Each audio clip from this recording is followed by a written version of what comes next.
Bonjour Christelle, Bonjour Tom. nous sommes au 47e CITREP, nous sommes le 1er juillet et la situation sur le front a l'air de se détendre légèrement, hein, avec moins d'agressions. Pour autant, je crois qu'il est très prématuré de se réjouir de quoi que ce soit.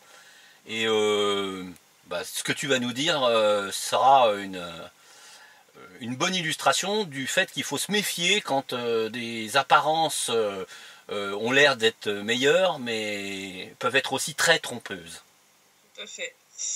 Puisque durant la semaine écoulée, l'armée ukrainienne a violé le cessez-le-feu en République populaire de Donetsk à 185 reprises, donc presque moitié moins que la semaine passée, au cours desquelles 847 projectiles d'un calibre interdit par les accords de Minsk ont été tirés. Donc je rappelle, artillerie, mortier, roquettes et chars d'assaut, en baisse par rapport là aussi à la semaine dernière, grâce à ce nouveau cessez-le-feu qui avait été instauré le 24 juin à minuit. Mais durant les dernières 24 heures, 36 nouvelles violations et 152 obus sont venus se rajouter. Donc les premiers jours ont été relativement calmes, on avait très peu de violations, en dessous de 20 par jour, mais là ça remonte maintenant, hein. Là, depuis la fin de semaine ça regrimpe. Ces tirs de la semaine ont touché 28 localités de la République. Ces tirs ont fait un mort et un blessé parmi les civils et un mort et 6 blessés parmi les soldats en République populaire de Donetsk. Au total, depuis le début de l'année en RPD, 172 personnes sont mortes et 385 ont été blessées.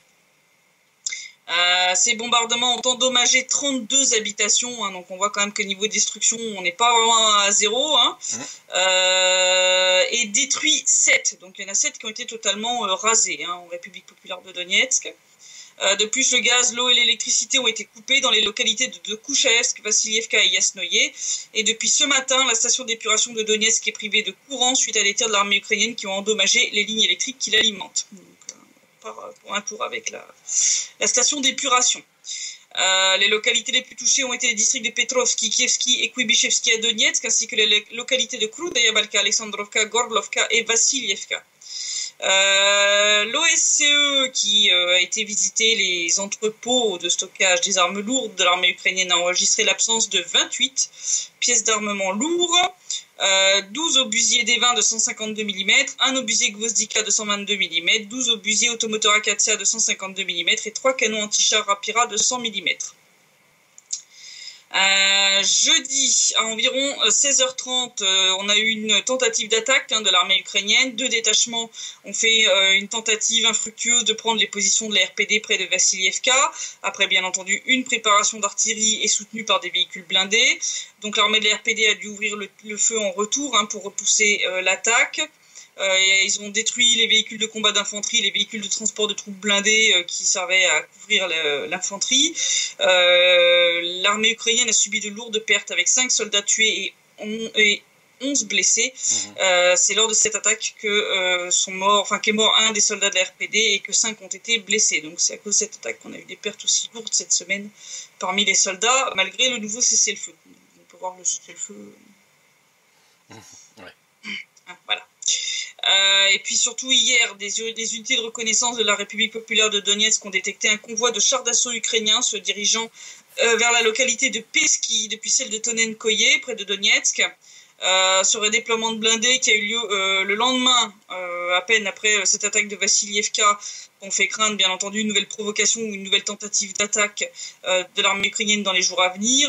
D'ailleurs, le truc assez drôle, c'est qu'alors que ce convoi était en route pour Peski, sa présence en fait sur la route a obligé le commandant du 34e bataillon de la 57e brigade des forces armées ukrainiennes à refuser à Alexander Vuk de se rendre à Peski. Parce qu'en fait, il n'avait pas le temps d'aller cacher les chars. Donc, oui, puis ça prend pour, de la place, pour pas que Hug les voit, il lui a dit non, vous n'avez pas le droit de passer. Ah, c'est intéressant comme concept. Et il s'est laissé faire, Hug.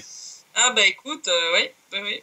Donc, il a exigé qu'une enquête soit faite. Et lorsque l'enquête interne à l'armée ukrainienne a été faite, les services de renseignement de la RPD ont découvert quelle était la raison, quoi. L'armée ukrainienne qui continue d'utiliser des drones pour ajuster ses tirs en violation, je le rappelle, toujours des accords de Minsk. L'un d'eux a été abattu par la défense antiaérienne de la RPD après avoir franchi la ligne de front. Résultat, l'armée de la RPD a pu obtenir des magnifiques photos des positions ukrainiennes et des positions des pièces d'armement lourd des forces armées ukrainiennes qui se trouvent près de la ligne de front. Donc Basourine a montré les photos en question, donc on va les montrer sur la vidéo, et a demandé d'ailleurs hier à l'OSCE d'enregistrer ces informations qui montrent que l'Ukraine viole les accords de Minsk. Hein. Oui. Ça n'a rien à faire sur le front, tout ça. On parlait depuis plusieurs sites des affrontements entre unités des forces armées ukrainiennes et bataillons néo-nazis. Ces affrontements se poursuivent et sont principalement dus en fait à des batailles de partage de business, on va dire ça comme ça entre guillemets, c'est-à-dire l'histoire de pognon quoi. Donc en fait suite aux rotations durant lesquelles les 30e, 46e et 36e brigades des forces armées ukrainiennes ont quitté la première ligne de défense, les bataillons comme Secteur droit, Azov et Haïdar qui eux ont occupé ces nouvelles positions. On mettra là aussi des petites cartes où on pourra voir la jolie ribambelle de fascistes que nous avons maintenant en première ligne sur le front, sur tout le long du front de l'RPD. Et puis tous ces petits gars avec des crampes au bras droit, ils se sont mis à vouloir prendre le contrôle de certains business dans les localités de Volnovacha, Dmitrovka, Opitnoye, Zelenoye, Mariupol, Talakovka, Volodarskoye et d'autres localités qui étaient auparavant bien sûr gérées par les commandants des forces armées ukrainiennes, donc des unités régulières qui étaient là. Bien entendu, ça n'a pas été très apprécié par les commandants de certaines brigades qui remplaçaient leurs collègues qui avaient quitté la zone de l'OAT, entre autres la 28e, 57e et 59e brigade. Et puis en plus dans le même temps, tu as de nouveaux commandants qui essaient aussi de récupérer par la force l'influence qu'ils ont perdue dans ces petits business très lucratifs. Pour donner un petit exemple de ce que j'appelle des business, l'un des derniers affrontements de ce type qui a été assez violent, qui a eu lieu entre la 72e brigade des forces armées ukrainiennes et le secteur droit. Elle a eu lieu près d'Avdiivka, sur une route située près de la localité de Neteilovo, quand les soldats de secteur droit ont en fait essayé d'emporter des biens qu'ils avaient volés à des habitants d'Avdiivka et de Mariinka. La 72e brigade leur est tombée dessus, a exigé qu'ils leur remettent volontairement leur larcin. Secteur droit, bien sûr, a refusé, donc ils se sont tirés dessus. Résultat, 3 morts de chaque côté et un soldat a été grièvement blessé. Finalement, c'est la 72e brigade qui a gagné la bataille. Ils ont emporté les biens volés. Voilà. Voilà ce que j'appelle du... C'est pathétique. C'est vraiment pathétique. Hein. Là, je crois qu'on atteint le fond. Et je me demande comment, mais bon, la réponse est évidente, je me demande comment l'Allemagne et la France continuent de soutenir une imposture pareille. Je sais pas. D'ailleurs, le vol et le maraudage de la part des forces armées ukrainiennes ne connaissent plus aucune limite. Ainsi, suite à cette rotation, après que la 30e brigade ait quitté les localités de Nikolaïevka et Starognatovka, des rues entières étaient en fait complètement vides. Ils avaient tout piqué. Oui, mais... Tout ce qui était possible d'être volé, ils l'ont volé. C'est d'ailleurs grâce à ce petit business lucratif qu'il y a eu 2 officiers de haut rang du SBU et des services de renseignement de l'armée ukrainienne là, qui sont morts cette semaine. Il y en a eu 2 dont la bagnole a explosé. Oui, donc c'est pas une mort naturelle. C'est pas une mort naturelle. En fait, c'était des officiers qui avaient essayé de faire leur travail en essayant de réduire la cupidité de leurs collègues. Voilà. Donc voilà où ça en est. Donc ceux qui essayent de remettre un peu d'ordre dans ce bordel, ils se font plastiquer leur voiture. Avec évidemment, et je le répète, l'accord tacite des pays qui sont garants, n'est-ce pas ? Pour le côté européen, la France et l'Allemagne. Non mais c'est magnifique, mais je dis, l'Ukraine c'est superbe. C'est superbe. Face à la République populaire de Lugansk, il y a aussi des affrontements entre bataillons néo-nazis et forces armées ukrainiennes, comme près de la localité de Chastier, dont on avait déjà parlé la dernière fois, où il y avait eu un joli false flag. Oui. En fait, ils continuent, ils se tirent dessus à coups de mortier. Donc un résident de la localité a appelé, en fait, il y a des hotlines qui ont été mises en place par la RPD et la RPL pour que les gens qui sont de l'autre côté puissent nous signaler des problèmes, des violations des droits de l'homme, des choses comme ça. Donc un résident de Chastier a appelé la hotline du ministère de l'Intérieur de la RPL pour raconter qu'environ 50 soldats du bataillon Haïdar, donc là aussi un bataillon néo-nazi, occupaient le dortoir de l'école technique numéro 50. Donc ces hommes sont en fait venus avec des véhicules dans lesquels ils ont installé des mortiers de 120 mm. Donc des groupes de 5-6 soldats se partent avec ces véhicules, font des rondes autour des positions des forces armées ukrainiennes situées près de Chastier, Peredelsk, Geyevka, Stary Haïdar et le territoire de la station électrique thermique. Ouais. Et lors de ces patrouilles, en fait, ils localisent précisément les positions des unités régulières. Puis, ils partent vers le 3e étang de refroidissement de la station électrique et mènent depuis cette position des tirs de provocation sur les positions des forces armées ukrainiennes, mais aussi sur le territoire de la République populaire de Lugansk. Oh bah tiens. Donc, comme on disait l'autre fois, pile ou face, un coup on tire sur les nôtres, un coup on tire sur les autres. Voilà. Donc, résultat, ça va bien sûr provoquer des affrontements armés entre les unités des forces armées ukrainiennes qui sont situées à Stary Haïdar et les unités qui, elles, sont déployées sur le checkpoint près de Chastier. Donc, ah mais c'est bien, ils sont en train de continuer à s'entretuer, c'est magnifique. On en est à la limite du concevable. Non mais c'est puis alors là on va l'atteindre encore plus quand je vais expliquer dans quel état est l'armée ukrainienne, hein, parce qu'il y en a qui disent que j'exagère quand je parle de l'état de délabrement de l'armée ukrainienne. Là l'information que je vais sortir vient quand même d'un site d'information ukrainien, tout ce qui est de plus pro-ukrainien d'ailleurs. Sansor.net.ua, qui a publié un article. Moi, j'ai halluciné. Franchement, je me suis demandé si c'était un fake. Je suis sûr, j'ai vérifié le site. Je me suis rendu compte que c'était pas le Gorafi version ukrainienne. Donc, cet article, c'est l'appel d'un groupe de volontaires qui a fait un appel aux dons pour aider les soldats de la zone de l'opération antiterroriste, donc les soldats ukrainiens, pour leur fournir entre autres, donc je vais pas mettre toute la liste, mais alors les trucs les plus hallucinants quand même. Donc des bâches, de la lessive, 1000 paires de chaussettes, des t-shirts, des bandanas, des cafetières théières, des lampes frontales pour les médecins, des bassines, des réservoirs d'eau, des casseroles et même des légumes pour pouvoir faire du borsch. Ah oui, c'est la débandade là. Donc, je rappelle quand même que l'armée ukrainienne est censée être une armée professionnelle. Oui, bah. Et ils en sont à mendier dans les journaux de quoi se nourrir et se vêtir correctement. Voilà. Et c'est une armée dans cet état qui retient soi-disant l'armée russe dans le Donbass depuis 3 ans. Oui, c'est vrai qu'on peut rigoler là. S'il y a encore des débiles pour croire à cette ânerie, je leur conseille d'aller tout de suite demander eux-mêmes un internement d'office. Parce que là... oui. Ah oui, c'est flagrant. Oui, c'est flagrant. Je veux dire, quand les mecs en sont à mendier de quoi s'acheter des légumes, bon, là, je vois pas comment ils peuvent... retenir l'armée russe. Là, c'est quand même la 2e armée au monde, je rappelle quand même. Oui, qui met en échec toutes les manigances des Américains au Moyen-Orient. Hein. Rien que ça. Hein. Bon. Rien que ça. Voilà. Ceci prouve bien cela. Malgré ça, l'armée ukrainienne n'est pas en reste niveau horreur. Elle ne se prive pas de torturer ses prisonniers au même titre que Pravi Sector, Azov et tout ça. Donc en fait un groupe de diversion ukrainien des forces armées ukrainiennes qui avait infiltré le territoire de la RPL le 24 juin dans la zone de l'autoroute Lugansk-Lysychansk a attaqué un groupe de soldats d'une unité de logistique de la milice populaire de la RPL. Suite à cet incident, 2 soldats sont morts, 4 ont été capturés par l'armée ukrainienne. Le 26 juin, les corps des 2 soldats morts ont été examinés par un expert médico-légal, par un médecin légiste, Dmitri Malovichko. L'un des corps présentait de nombreux hématomes, des abrasions au niveau de la tête, du tronc, des membres, des fractures des os du visage, une fracture de l'épaule gauche, 3 blessures à la poitrine et 12 blessures par balle au tronc et aux membres. L'autre soldat présentait lui aussi de nombreux hématomes et des abrasions au niveau de la tête, du tronc et des membres, des fractures des côtes des 2 côtés, une blessure par balle à l'abdomen et au thorax et une dans la tête. C'est pas bien difficile de comprendre, et ce qu'a confirmé l'expert, le médecin légiste, que les blessures étaient anté-mortem, ce qui montre que les soldats ont été torturés avant d'être exécutés. Résultat, la RPL a demandé l'aide des organisations de défense des droits de l'homme pour obtenir la libération des 4 soldats qui ont été capturés, pour leur éviter de subir le même sort. Je ne suis pas très optimiste.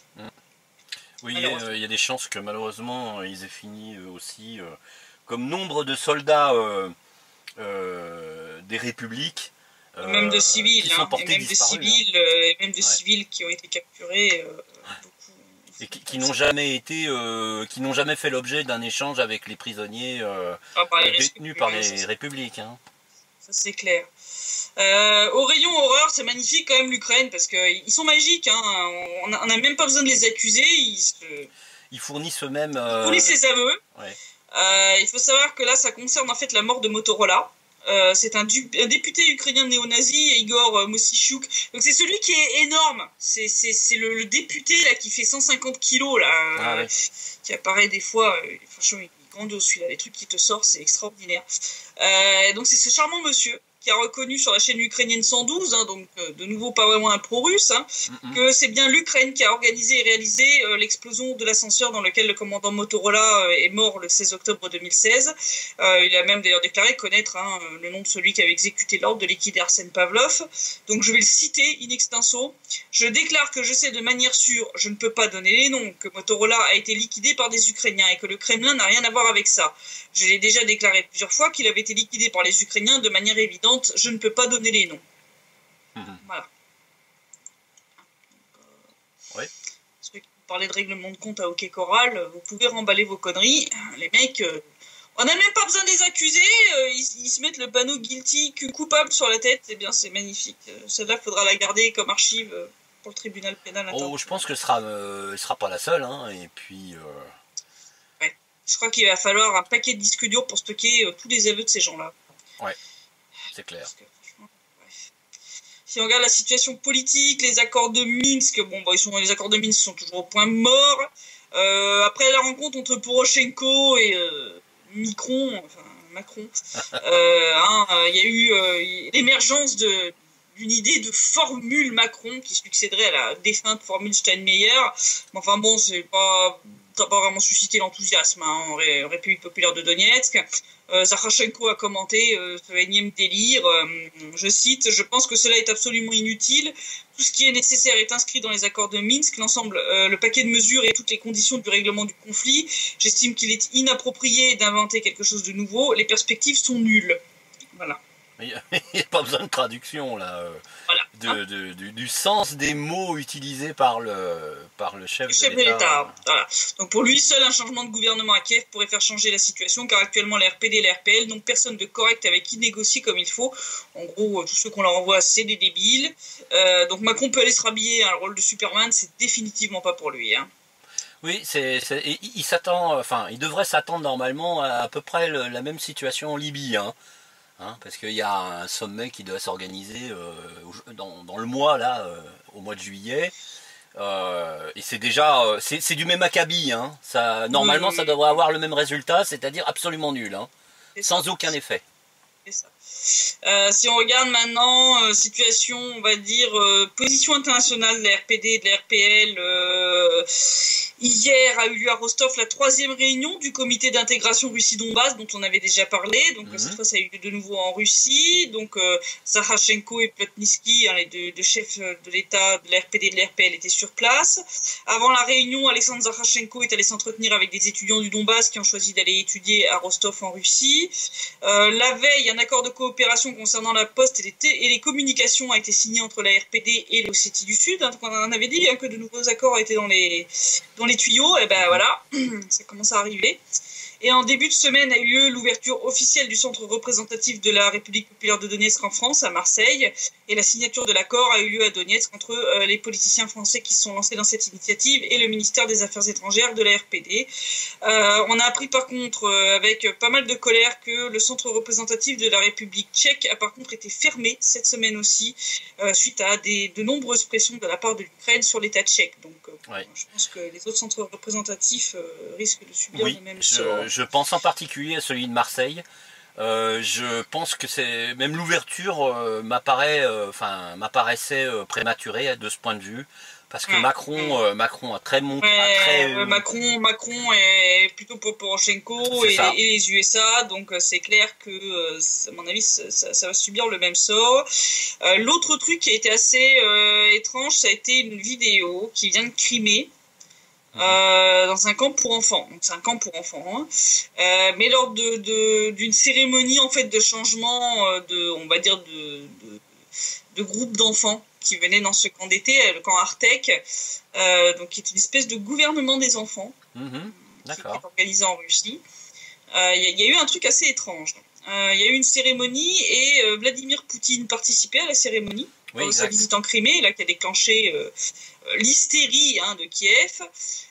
Lors de cette cérémonie, Donc ils ont fait d'abord défiler des délégations de chaque oblast de la Russie avec drapeau, etc. Mhm. Et ensuite, ils ont fait défiler des délégations venant, je cite, d'États étrangers, de pays étrangers. Oui, parce qu'il y avait le Japon, les États-Unis. Les États-Unis, l'Australie, et il y avait la République populaire de Donetsk et la République populaire de Lugansk, Ouais. avec leur drapeau. Oui, Ouais. Ils ont été mis au même niveau que la France, l'Australie et même l'Ukraine. Hein, l'Ukraine qui a été d'ailleurs la dernière délégation appelée. Oui, donc en présence de Vladimir Poutine, ça peut voilà. être qu'un message subliminal volontaire pour dire voilà comment nous considérons les choses du point de vue des deux républiques. Voilà. Donc effectivement, c'est pas un truc lors d'une grande cérémonie officielle d'adultes, donc ils peuvent pas passer ça en disant oui, c'est un truc pour enfants, etc. Mais comme tu dis, symboliquement, c'est quand même fort, oui. La présence de Vladimir Poutine rend de fait ça. La chose très importante. C'est ça, si Vladimir Poutine n'avait pas été là, je n'aurais même pas relevé le truc. Mais là, en présence du président de la Fédération de Russie, ça n'a rien d'anodin. Absolument. Donc on voit que ouais, c'est sur les rails. Hein. On voit que c'est sur les rails. Hein. La RPD et la RPL finiront par être reconnus par la Russie avant d'être intégrés à la Fédération de Russie. Hein. Le processus se poursuit. Et ça peut vouloir dire aussi que, étant donné la proximité des deux républiques avec la Fédération de Russie, que la Fédération de Russie, et plus particulièrement Vladimir Poutine, a comme projet l'intention de défendre ces deux républiques en cas d'agression militaire organisée. Hein. Pas le sitting militaire actuel, hein, mais je dirais vraiment une offensive finale. Hein. Tentative oui, non, c'est clair, c'est clair. De toute façon, ça avait déjà été dit par lui et par Chaïgou que, quoi qu'il arrive, de toute façon, il ne laisserait pas la population du Donbass se faire génocider. Si on regarde justement l'évolution, par contre, de la situation en Ukraine, les fameux projets de loi sur la réintégration du Donbass dont on avait parlé, oui. Je crois que c'est le projet de loi le plus farfelu que j'ai jamais vu. Mm-hmm. Il y a eu pas mal, donc il y a eu plusieurs semaines de spéculation sur le contenu, avec Turchinov qui jouait le va-t-en-guerre, Poroshenko qui disait non, mais il faut respecter les accords de Minsk. Hein. Donc on ne savait pas trop ce qui allait être là-dedans. Et bon, finalement, il y a des éléments concrets de ce que va contenir ce projet de loi qui ont fuité dans la presse ukrainienne. C'est assez folklore, hein, faut vraiment s'accrocher. Mm-hmm. Donc déjà, pour commencer, donc les zones des oblasts de Donetsk et de Lugansk qui ne sont pas sous contrôle de Kiev, c'est-à-dire les actuels RPD et RPL, seront déclarés comme étant des territoires occupés. Ouais. Mais, parce que hein, faut toujours chercher le détail, le diable est toujours dans les détails. Absolument. Le nom du pays envahisseur ou occupant ne sera pas inscrit dans la loi. Donc, ces territoires sont soi-disant occupés, mais par personne, ou par un pays qui n'existe pas, ou peut-être un pays imaginaire, hein, où les extraterrestres allaient savoir avec Kiev. Et donc l'opération antiterroriste ne serait plus alors une opération antiterroriste, mais une guerre contre qui, ça on ne sait pas, mystère. Après la menace fantôme, l'occupant fantôme. Bah, le retour d'Alexandre le Grand, ou Attila le Hun, qui sait? Je sais pas. Hein? Non mais c'est... Et attends. Donc ensuite, la loi va contenir aussi une mention aux accords de Minsk comme étant la solution privilégiée, donc la résolution pacifique du conflit, ce qui pose un petit problème, parce que bon, déjà ces accords ne parlent jamais d'une quelconque occupation par un pays envahisseur. Mmh. Bah oui. Donc déjà, ça rentre en conflit avec le point numéro 1. Donc, voilà. Et alors le troisième point est pas mieux, puisqu'il s'agit d'autoriser l'établissement de la loi martiale, mais seulement dans les territoires concernés jusqu'ici par l'opération antiterroriste, permettant ainsi soi-disant à l'armée ukrainienne d'agir, je cite, comme dans une vraie guerre, sans que ce soit appelé une guerre. Ça sera appelé une agression. C'est extrêmement menaçant, ça, hein, par contre. Hein. Oui. Alors, bon, moi j'aimerais savoir quelle sera la différence, en fait, avec ce qu'ils ont fait jusqu'ici. Parce que, bon, ils ont quand même massacré 10 000 civils, hein, l'armée ukrainienne, depuis 3 ans. Donc, c'est quoi? C'était une bataille de pelochon? Non, mais, enfin... Oui. L'objectivité n'est pas au rendez-vous. Hein. Je crois qu'elle ne l'a jamais été depuis le début de cette affaire-là en début 2014. Hein. Non. Alors le fin du fin, c'est quand même les déclarations des politiciens ukrainiens qui visent à justifier cette loi soi-disant hybride, hein, qui est censé permettre à l'Ukraine de faire face à la guerre hybride du Donbass, un terme fourre-tout qui permet de se donner un genre tout en racontant de la merde. Donc je cite l'un des députés qui nous a pondu ce truc improbable. Vous comprenez que si nous écrivons que l'envahisseur est la Russie et que nous déclarons alors la loi martiale là-bas, alors nous déclarerons de fait la guerre à la Fédération de Russie. Et ce n'est absolument pas ce que nous voulons. Ah bah si, enfin, je fais un petit aparté, c'est ce que veulent un certain nombre de députés et de politiciens néo-nazis ukrainiens qui clament qu'ils seront à Moscou en un rien de temps. Il y en avait même qui disaient qu'en une semaine ils seraient à Moscou. Là c'est bizarre qu'il y en ait d'autres qui semblent beaucoup moins chauds pour aller à l'affrontement direct avec l'armée russe, la vraie, celle que soi-disant l'armée ukrainienne retient depuis 3 ans, d'après Poroshenko, je rappelle. Voilà, donc il poursuit, officiellement il n'y a pas d'armée russe régulière, mais simplement des envahisseurs de qui nous devons être capables de libérer nos territoires. Donc ce député finit par lâcher la véritable raison derrière ce remaniement de l'opération antiterroriste, c'est que l'Ukraine veut et encore et toujours obtenir des USA des armes létales de gros calibre.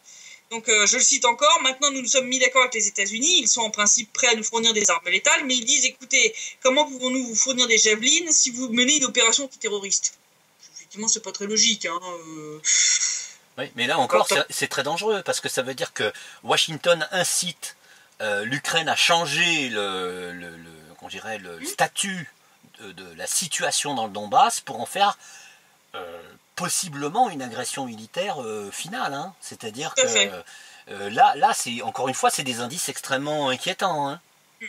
Alors le côté ultra alambiqué de cette loi, pour essayer de comprendre en fait un peu le fait que la loi martiale sera déclarée que localement, en fait c'est pour permettre d'obtenir à la fois des armes létales de la part des États-Unis tout en ne compromettant pas le financement venant du FMI, puisque l'institution n'a pas le droit de financer un pays en guerre. C'est pour ça que cette opération a été appelée opération antiterroriste, parce que sans ça le FMI a arrêté de financer l'Ukraine, et en évitant d'offrir à la Russie un casus belli en or, parce que là c'est clair, Chine déclare officiellement la guerre à la Russie, alors là vous allez voir de près les T-14 Armata, vous allez voir la différence avec les vieux T-64 qu'on a récupérés de l'armée ukrainienne. Ce qui montre bien, quand on a un peu de jugeote et 2 neurones en état de fonctionnement, que l'invasion russe de l'Ukraine est une vaste fumisterie, puisque un des députés qui a aidé à pondre cette loi dit lui-même que l'armée russe n'est pas dans le Donbass, et qu'ils ne veulent pas lui offrir un prétexte légal pour y venir. Bon, si l'armée russe n'est pas dans le Donbass, moi j'aimerais bien savoir qui est l'envahisseur. C'est les extraterrestres. Voilà, parce que sinon à part ça, il n'y a que les miliciens. Les miliciens ici, ils sont à 99% originaires du Donbass. Bon, sauf qu'ils sont nés ici, c'est leur terre qu'ils défendent, donc ils n'ont rien envahi du tout. Ils y étaient, comme leur famille d'ailleurs. Ça tient pas la route, c'est n'importe quoi, c'est complètement loufoque. Franchement, ça tient pas la route. Quand je dis que vraiment la Rada, il faudrait mettre un corridor sanitaire autour et puis envoyer une armée de psy là-dedans, parce que vraiment... déjà, changer la pancarte, au lieu de marquer Verkoven... Comment elle s'appelait Verkhovna Rada, voilà, la Rada suprême. Hôpital psychiatrique, c'est juste une pancarte, je veux dire, ça a au moins le mérite d'être clair. C'est ça.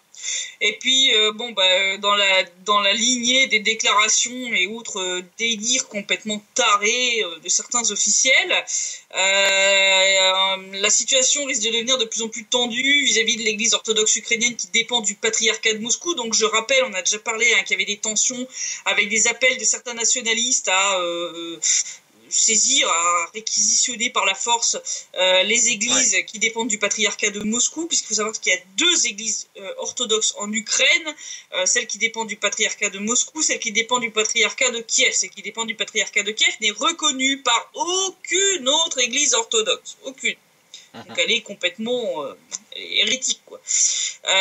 Donc là c'est un écrivain ukrainien, Vassili Shkliar, qui a lancé un appel en fait à prendre les églises dépendantes du patriarcat de Moscou qui se trouvent en Ukraine par la force. Donc je cite, la majorité des citoyens veut l'église ukrainienne du patriarcat de Kiev. Ça me fait un peu rigoler parce que en réalité les gens ils en ont rien à foutre. Et une minorité, 5 ou 10%, veut rester sous le joug du patriarcat de Moscou.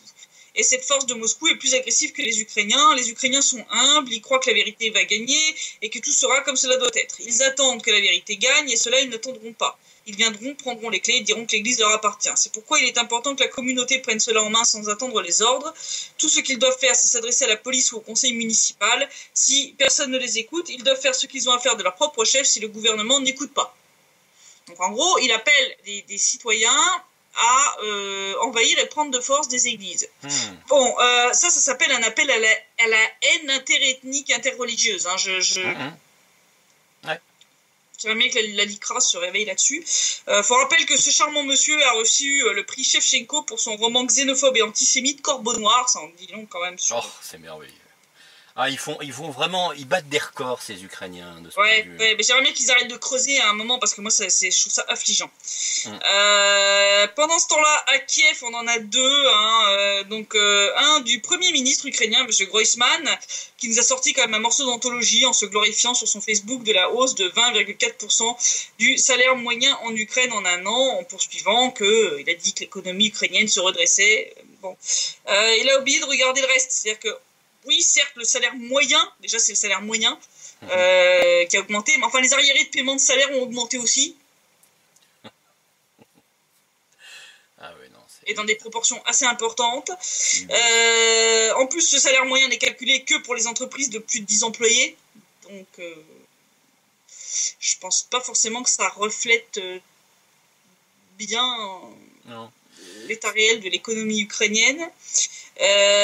Donc j'encourage M. Groysman à aller voir l'étude du groupe Rating dont nous avions parlé précédemment, qui indiquait que plus de 60% des Ukrainiens avaient vu leur niveau de vie baisser depuis l'année dernière. Je pense que ça le ramènera un petit peu à la réalité. Oui. Pas de mal. Il redescend de son nuage de bisounours. Le deuxième nous est offert par notre clown vedette. Oui, je suis désolé de l'appeler comme ça, mais bon. Porky. Oh là là. Porky, Poroshenko lui-même. Voilà, il nous a fait déjà des grandes déclarations cette semaine selon lesquelles la corruption en Ukraine est due à l'héritage de l'URSS. Bon, mais après la Russie, l'héritage de l'URSS, tout est bon. Hein. C'est marrant, les autres pays qui ont le même héritage de l'URSS n'ont pas le niveau de corruption de l'Ukraine. Donc, c'est qu'il doit y avoir un autre facteur quand même dans l'histoire. Hein. Alors après, il nous a sorti une magnifique déclaration disant que le drapeau ukrainien flotterait bientôt de nouveau sur la Crimée ukrainienne. Alors, à mon avis, il doit avoir picolé avant de sortir ça. Parce qu'après, il s'est ravisé. En fait, et je sais pas, ou alors il est schizophrène ou il est bipolaire, parce qu'ensuite il a chargé la commission constitutionnelle ukrainienne d'élaborer des amendements pour modifier le statut de la Crimée dans la constitution ukrainienne. Voilà, donc c'est une déclaration du député de la Rada, Yuri Chizmar, dans une interview accordée à la chaîne Pierwszy Canal, qui a déclaré « Nous avons compris que de nos jours, la République autonome de Crimée ne peut pas faire partie de l'État ukrainien uni. » Voilà. Donc, il semble que la commission se penche donc sur le 10e paragraphe de la Constitution relatif au statut de la République autonome de Crimée. Donc, comme je disais, il semble quand même qu'il y en ait quelques-uns qui finissent par se réveiller un petit peu côté ukrainien et à se rendre compte qu'il faut arrêter de prendre leur désir pour la réalité. Est-ce que ce sera suffisant? Ça, c'est moins... Ça, je sais pas, mais enfin, bon, ça me fait rigoler que dans la même semaine, un coup, il dit oui, le drapeau ukrainien flottera bientôt de nouveau sur la Crimée, et 3 jours après, il charge les gars de réécrire la Constitution. Ou alors il va encore nous réserver une loi hybride, bizarroïde, comme la loi de réintégration du Donbass. Hein. Oui. Je m'attends à tout. Mais bon, d'après la déclaration de ce député de la Rada, on est plutôt dans l'idée d'abandonner l'idée de récupérer la Crimée quand même. Donc, J'en doute hein, quand même, parce que je pense que la Crimée, c'est quand même un très très gros morceau que l'OTAN voulait récupérer. Pour y mettre ses bâtiments. Hein, voilà, à la base. Je pense que là, ils ont bien compris qu'ils ne remettraient jamais la main dessus. Hein. Vu la flotte de la mer Noire qui est installée là-bas, bon courage. Bon courage. Certes. Essayez de vous en approcher, vous arrivez des bricoles quand même. On a un de nos lecteurs qui nous a fourni un article sur l'état de la flotte ukrainienne. Il leur reste 3 pauvres bateaux. Enfin bon, dont le navire amiral qui a un certain problème de moteur. Le navire amiral qui a un gros problème de moteur diesel qui est en fait insoluble, puisqu'en fait cette personne qui nous a fourni l'article nous a expliqué pourquoi. C'est qu'en fait les pièces pour réparer, il faut les faire venir de Russie. Sauf que l'Ukraine a rompu tous ses contrats d'armement, de fourniture de pièces militaires avec la Russie, du fait de ces sanctions débiles. Donc, résultat des courses, ils ne peuvent pas obtenir les pièces pour réparer le moteur. Donc, la réparation était déjà de toute façon compromise. foutu dès le départ. Voilà, c'était impossible de réparer le bateau. Donc on voit bien que c'est un gros détournement de fonds. C'était impossible de réparer ce bateau. Et il semble donc qu'il sera mis à l'arrêt définitivement l'année prochaine. Donc en attendant, il va rester à quai et puis l'année prochaine, il sera mis hors service. Ou alors, pour un prix modique, l'installation d'un kit de pédalo, de sorte... Des rames. Voilà, des rames. Ouais. Ouais. Ça fera, en plus, ça maintiendra les soldats ukrainiens en forme, hein, puisque... Bref, comme on le voit, c'est du grand n'importe quoi. Mais ça ne les empêche pas d'essayer de tenter des attaques, ça ne les empêche pas de faire des provocations, ça ne les empêche malheureusement pas de faire des morts. Mais ouais, comme on voit là, ça devient vraiment le grand délire, l'Ukraine. Ouais. Franchement, même les médias occidentaux comme Reuters commencent à ouvrir les yeux, commencent à se réveiller, commencent à dire 2-3 vérités. Là, ça commence à puer quand même. C'est aussi dangereux de leur part que de rester campés sur leur position avec une ligne éditoriale absolument rigide et pro-ukrainienne. Il y en a qui nous font des numéros d'acrobatie quand même, hein, comme ce cher Vitkin, qui certes dit oui, il y a des néo-nazis en Ukraine, ils sont dangereux pour le pouvoir, etc. Mais vient nous dire qu'ils sont financés par la Russie. Alors que ça fait 3 ans que la Russie dénonce la présence de ces groupes au niveau du pouvoir ukrainien. Donc ils sont plus à une contradiction près, hein. Oui, mais ils ignorent ou ils feignent d'ignorer que les conséquences sont catastrophiques sur l'opinion publique. Puisque les gens qui les lisent et qui les écoutent se rendent bien compte qu'il y a une dérive de ligne éditoriale qui est absolument monstrueuse. C'est pour ça qu'ils y vont petit à petit, tu vois. Il y a des nazis, mais bon, ils commencent seulement à devenir dangereux, soi-disant, selon M. Vitkin. Bon, faut arrêter les délires, ce sont ces gens-là qui ont fait le Maïdan. Ils sont dangereux pour le gouvernement, mais ils sont pas au pouvoir, ce qui est pas vrai. Et puis surtout, oui, il y a des néo-nazis, mais ils sont financés par la Russie, tu vois. Enfin, ça devient un numéro de funambule, cette histoire. C'est capillotracté, comme on dit. Complètement, oui. Tu vois qu'ils essaient de faire le grand écart entre leur délire antérieur et puis essayer d'admettre 2-3 morceaux de vérité dans tout un océan de mensonges. Donc ça donne des articles, mais c'est surréaliste. Enfin, je veux dire, tu analyses ça un tant soit peu, tu te dis, mais il a pris quoi le gars avant d'écrire son article?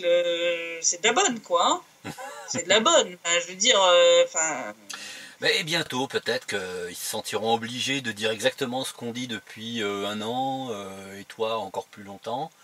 Et je pense qu'il y a une partie de la population qui va se rendre compte, en utilisant sa mémoire, qu'on s'est vraiment payé sa tête. J'espère en tout cas, parce qu'il est vraiment temps que les gens se rendent compte qu'on les prend pour des cons, quoi. Parce que là, c'est ça, moi j'appelle un chat un chat. Voilà.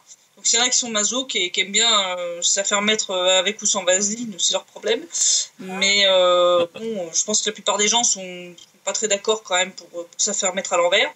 Donc ce serait peut-être temps que les gens effectivement se rappellent ce qu'on leur racontait il y a 3 ans sur les soi-disant manifestants pacifiques du Maïdan, les soi-disant les grands-mères et les étudiants soi-disant, et qu'ils regardent maintenant ce que ces gens-là sont en train d'écrire. Ah bah oui, il y a des néo-nazis, ah bah oui, on renomme des rues à Kiev en l'honneur de collaborateurs des nazis.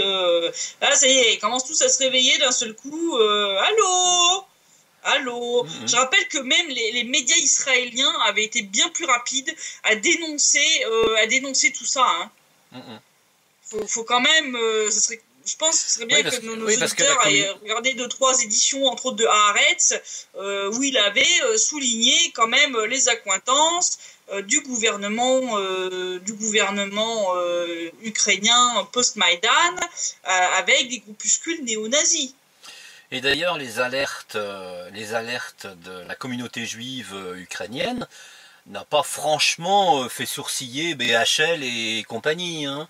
Donc il y a quelque chose de très troublant et je pense qu'il va falloir un jour se pencher dessus pour faire une stricte différence entre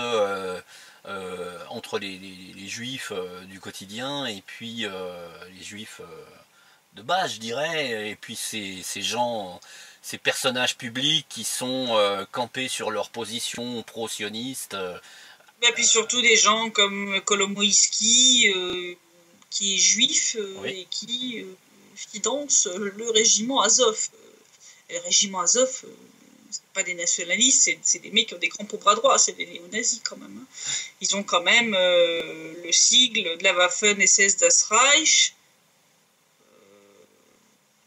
et le soleil noir sur leur blason. Je suis désolée, on ne peut pas vraiment appeler ça autre chose qu'un bataillon néo-nazi.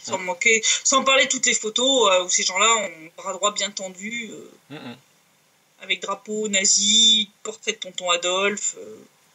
Voilà.